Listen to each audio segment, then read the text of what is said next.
I, F27, had a childhood friend Angie, F27, who was as close as a real sister.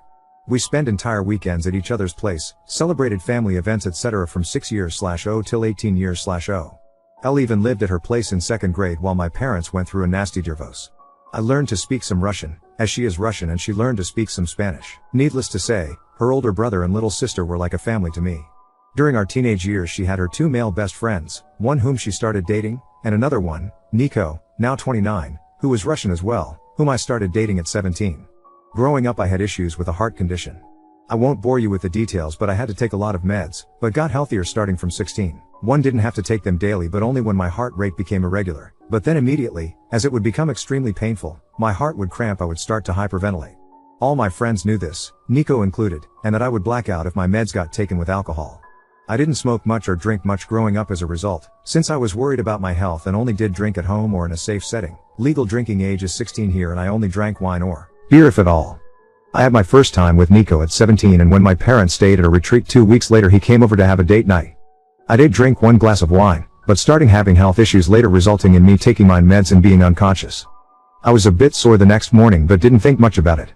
2 weeks later I'm informing Nico that I'm late on my period and he starts to panic, confessing he had sex with me while I was unconscious. We had it before, so he didn't think much about it. Apparently he didn't have a condom, but since I was on the pill he figured it was alright, and he also didn't come in me, but in a tissue.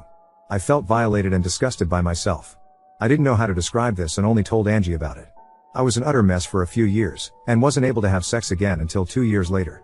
I didn't remember any of it, but was too ashamed to go to my mom or anybody else. I didn't think of it as rape back then. I was too young to really understand what and how I was violated, and Angie told me it's alright, I should break up if I feel bad about it, but we were in a relationship and did have sex before. I broke up with him the following day, and apparently he cried about his broken heart to her. As Nico and Angie were close and hanging out together a lot, they started dating a few months afterwards and I had to see him every time when visiting her. I told her LM not able to see him, but she didn't understand where LM coming from. The contact stopped and we haven't texted or seen each other in years. I still followed her and her family and saw that her brother is expecting his first child. As I was extremely close with her family, I just commented on the Insta post expressing my gratitude when he reached out to me. I missed his wedding, but he wanted to ask if I would be interested in joining the baby shower as it's been years and we've been extremely close before. He told me I was like a third little sister. I just asked if Nico will be attending as well, as Angie and him have been dating for 9 years now, and he said yes. I didn't elaborate much but just expressed that I'll send a small present he can give me his current address but won't be attending. He kept on pestering me what exactly happened all those years ago and why I'm not in their lives anymore. Angie told her family LM not able to see her with an ex of mine, but her brother thought there's more behind it. This is when I think I could be the asshole. I told him the truth about what happened back then. And while I didn't know it at 17, I know now that this was rape and I named it as such. I didn't receive any message back from him, but a few days later Angie reached out to me, furious. Nico had planned to propose during the baby shower, but Angie's brother is against it now, having learnt why I stopped the contact. She loves Nico and will stay with him, but by doing so, her brother said she is no longer a part of his life, as he doesn't want his little baby girl in the same family as a rapist. Since then I've been getting messages from old school acquaintances, telling me I should have ignored it, and not told anybody. Since I didn't speak up back then I lost the right to do so now, and I'm a horrible person for ruining somebody's life over some stuff he did 10 years ago, when he himself was a child as well. Am I truly the asshole for speaking up? Update 1. Reading all the messages defending my choices on speaking up made me realize how insecure I was on what I am allowed to do and how much I was trying to make it right to other people besides myself. This especially included Nico and Angie. All of you are right. If Nico had changed he would have apologized, reached out or tried to make amends in some way, either when word got to him from his brother-in-law or at some earlier point in his life. My former best friend Angie should have been able to feel some sort of compassion if she had any respect for me as a human being or the time we spent together. Her reaction showed that I shouldn't hesitate on my actions. I went to therapy from 21 onwards and thought I moved on from the rape as best as I could, but I realized how ashamed I still am almost 10 years later about an incident that wasn't my fault at all. I was ashamed to speak up back then and afraid that people around me would look differently at me. And somehow I still felt bad about speaking up today, so I tried to own what happened to me now and not apologize for other people's behaviors, especially as they don't even show me respect. What happened since then? I archived every nasty message I got on WhatsApp so I wouldn't have to read them, but would have the proof if needed at a later point. Angie's mom called me the following day of the incident, crying. I shouldn't have answered the phone, but during the 10 years of friendship I saw her as an aunt, almost a second mom. She always joked that while her children would run around the house doing whatever, I would always take the time to drink a tea and talk with her, showing her more love and time than her actual children. While she said she's sorry for what has been and for what I went through as a child, she couldn't believe that I would ruin Angie's happiness over something like that. With Angie's brother refusing to have Nico as part of the family and Angie standing by Nico's side, it's divided their family and she is heartbroken. She has grown to love Nico like family as well and has known him for nothing more than a considerate young man who she knows will make her daughter happy. It wasn't nasty names or angry talk, just a heartbroken mother who faked to acknowledge my pain and saw the fault in me. Angie's mom tried to get me to apologize or to take it back, but I refused as I don't see the fault in me. With everything that has happened, I believe that Nico hasn't changed and is just hiding it better somehow. He can see how people are standing by him and supporting his behavior, so he won't have to change. And that is something I didn't want to indulge. Angie's mom not even one used the word rape, and I tried to correct her every time she talked about it, trying to name it for her to understand better, but she would just start sobbing more and it didn't make sense for us to continue to talk. Angie's mom used to be in contact with mine for some time, and she reached out to her after our talk. I was afraid that my mom would find out, since she's from a more conservative background. We had a long talk and I didn't get to see her, physically, yet, but she apologized for not being there for me or not making me feel like I can talk to her. I tried to calm her as best as I could, but when she asked me if my current partner knows I was used like that, I got angry. She was scared my partner would leave me if he found out, implying it was something that made me less precious or appealing. When she asked me to keep it a secret from our family abroad and in our country, I hung up. She was acting exactly the way I was afraid she would, as if it's something shameful. It was especially hard as I am trying my best to move away from the feeling of shame. She has since apologized, but it's clear that her view of me has changed. I don't yet know how to deal with it, but that's something to worry about in the next few weeks.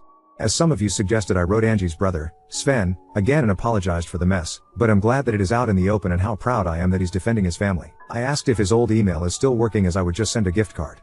He didn't respond, but I got a message from his wife 2 days ago. She thanked me for speaking up and informing them about Nico. There were apparently had a few moments that made her uncomfortable, some jokes Nico made, and in retrospective she can see why.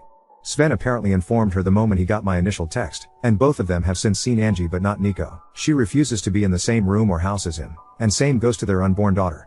Sven and Angie's mom has been at their place multiple times to beg to forgive Nico, and Sven caved a little. Angie and Nico will get married, Sven will attend but his wife will not. He is allowed in the family but not in contact with either Sven's wife or daughter. Those restrictions are not for Angie. Sven was suffering trying to ease his mother's worries and is not able to take a stand and cut them out completely. This is a compromise they made without his wife's approval, and she told me she's trying her best to cut them out of their life indefinitely. She wanted to move back, closer to her family as well, and thinks this is a perfect opportunity but isn't sure if she can follow through. His wife told me she's terribly sorry for all the issues that came my way and it has been a lot trying to handle the situation on their side. Sven knows it's not my fault but he doesn't want contact. It's hard for him to talk or see my name because even though he knows I'm not the guilty party, in some way I was the bearer or bad news and he sees me as the start of all this drama. She told me a few times that neither believe I'm the bad guy, they just are tired with everything and it's just been extremely hard on them. That's all that has happened so far. I am frustrated about how everything came to be. It feels like Nico will just continue with his life without having to be remorseful. I didn't want him to suffer, but I think some part of me wanted to at least receive some kind of apology for all the suffering I went through afterwards. I'm having to deal with my mother and her changed shameful view on me, and even though I'm happy it's all out, it's extremely hard to stand by my choices. My partner and my best friends both have been my shoulder to cry on during this ordeal. Especially my best friend was enraged for me, and I am extremely grateful to have both by my side. Right now I'm just emotionally drained, but I'm sure it will be better once a few weeks passes. Update 2. My first post was 3 months ago and this one will be my last update for now.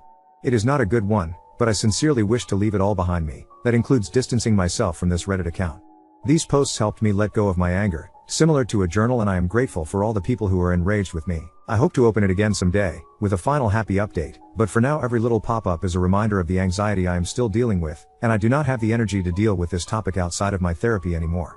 Short summary for those who don't want to read the old post. Nico raped me when I was his girlfriend 10 years ago. I didn't see it as rape back then as I was unconscious. Afterwards I broke up with him. Shortly after, my best friend Angie from elementary school started dating him and they have been together for almost 10 years. I couldn't bear seeing him and cut the contact with her and her family, with whom I was really close. Her brother Sven reached out to me 3 months ago after I left a short congratulation on a pregnancy picture with his wife. He invited me to their baby shower and I declined. After a lot of back and forth about him asking me and being suspicious as to why the contact broke off in the first place and why I refused to be in the same space as his sister's boyfriend, I confessed what happened back when I was 17.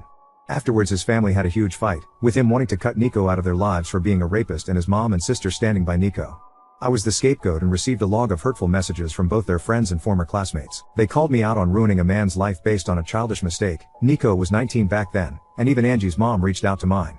I was left to pick up my life, my mom being more ashamed than understanding, and started therapy again.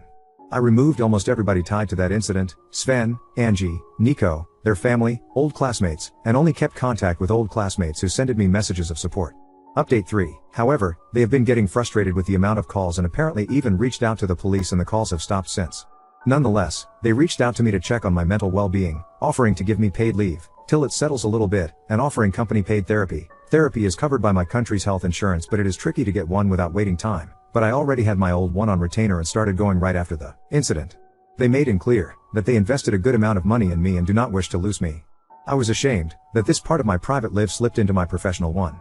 It started to influence the career I worked hard for years to build, and while my company assured me that it would not affect the workload and clients I'm getting, word got around, and it was clear for my colleagues that I'm going through something nasty, and the company does not want to deal with it. All this stress and anxiety led me to hyper-focus on my work. I took on whatever I could, paranoid that another call would come and for whatever reason, the company would move me to dead-end department where my career would basically be over. At the same time, I started looking into different companies who would be able to buy me out, as I am tied to my current company for 5 years after graduation. 3 more are left, and I got a management position in a rival company with a huge salary jump. I couldn't be happy about it. I was just relieved I wouldn't get the pity looks from my colleagues anymore. I went to the police with all the hateful messages and the HR protocol with the call history, and got a restraining order for Angie's mom. Should she contact my new company again, I have a public LinkedIn. It is needed for my job. At least I have some sort of proof that her words hold no meaning. I got asked if I want to persuade the rape, but decided against it. It would open the whole ordeal again. I don't have proof, besides Nico and Angie not denying it, and quite honestly was afraid of what it would do to my career. I did keep contact with a good friend of mine who grew up in the same small town but moved away 5 or so years ago. As we share a Nintendo Switch online family account, so we tend to be in contact at least once a year for a short phone call when she has to send me the money for the subscription, and we just tend to make a phone call with updates out of it. Yesterday was one of those days, and the whole Nico thing came up. While she didn't hear it directly, her mom is still living in the small town and reached out to her, asking if I'm alright.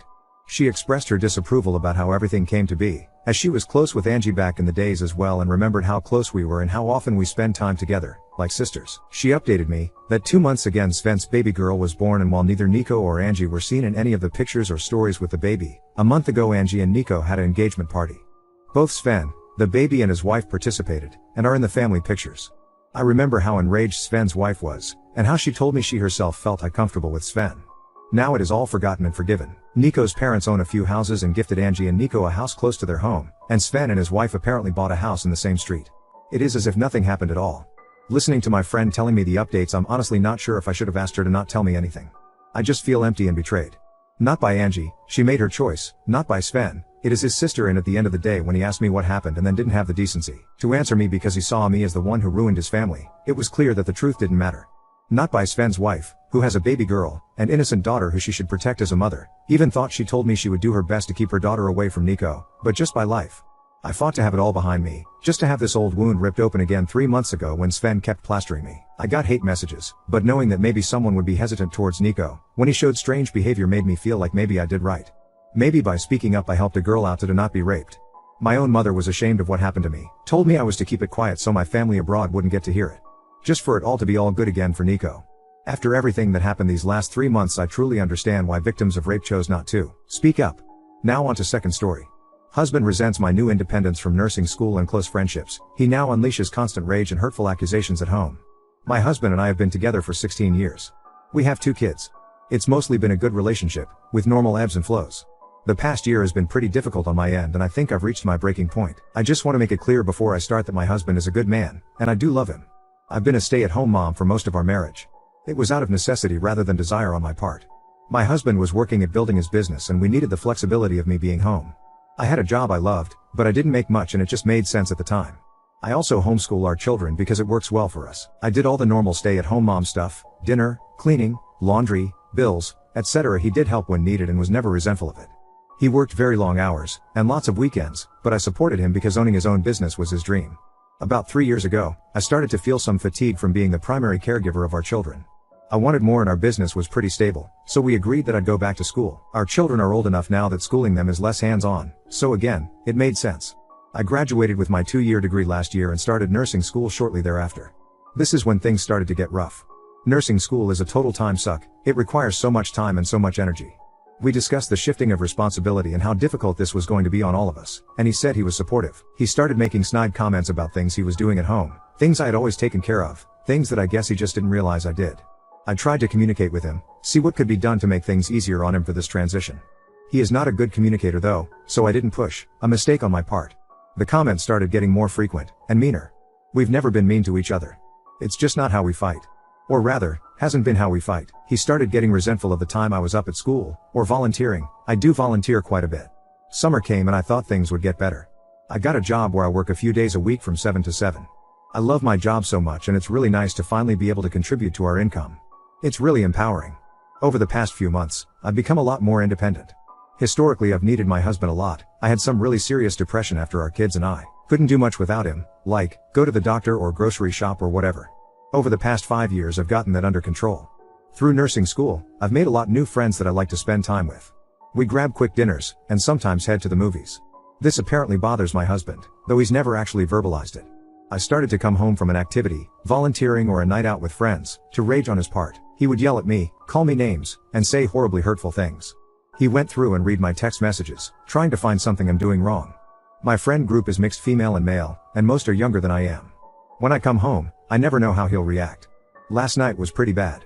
He stopped replying to my random I love you texts, and this morning didn't bother to say it back. He's hanging up on me, he's ignoring me, he's treating me really badly. He twists my words and ascribes them emotions that I'm just not feeling. I feel like I'm dying inside. Any self-esteem I've gained from following my dreams, he's crushing. While I don't think he's abusive, I feel a lot like I did when I was in an abusive relationship. Walking on eggshells, trying to test the room when I walk in. Afraid to do anything that might upset him, being overly nice so that he'll be nice back. To be clear, I'm home most nights. I might go out with friends once a week, or twice, but once is during the day. Like this week, Sunday I went to dinner with a friend that was leaving for New York the next day. I was gone / 2 hours. Monday I was home. Tuesday I was working all day, then went up to the school for midnight registration. Wednesday is my weekly volunteer day and whoever is volunteering goes out for food after for about an hour. Today I'm working a short shift. Tomorrow, Saturday and Sunday I'm home. I'm just done. I'm so tired of feeling badly about myself. Like I'm doing something wrong. I've tried to talk about all of this 1,000 times. I never fight back when he's yelling at me or calling me names. I've suggested counseling, I'm going to therapy myself, but he's not interested. The problem is, I don't want my marriage to be over. I love him and I promised him forever. I don't break my promises. I just want things to go back to where they were a year ago. I need help. Update 1. While my original post didn't get a ton of feedback, I thought I'd update.